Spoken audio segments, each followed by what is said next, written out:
Salut, c'est Pierre Martin. Sur cette chaîne, je partage ma passion pour les voitures avec des essais, des astuces et des conseils d'entretien.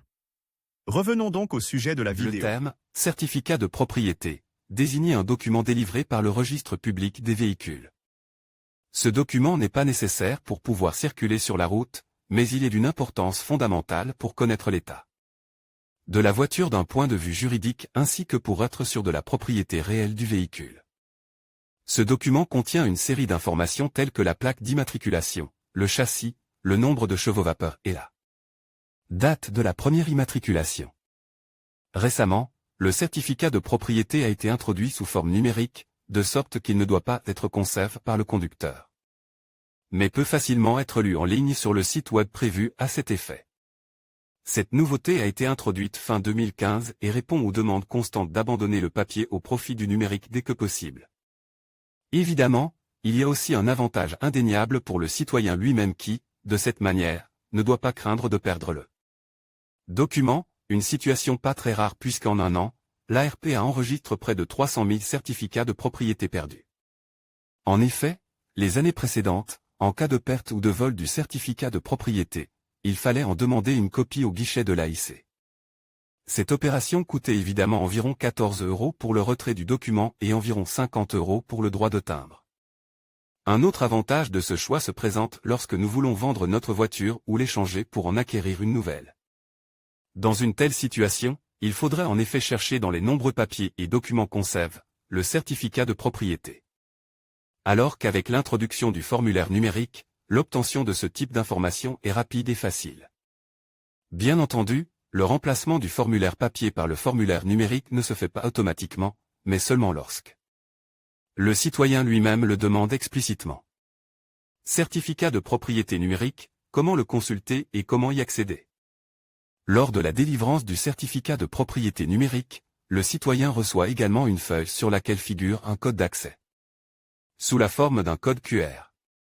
Cette série de chiffres est scannée à l'aide d'une application, installée sur le téléphone portable, qui renvoie directement à la page où le certificat de propriété peut être consulté.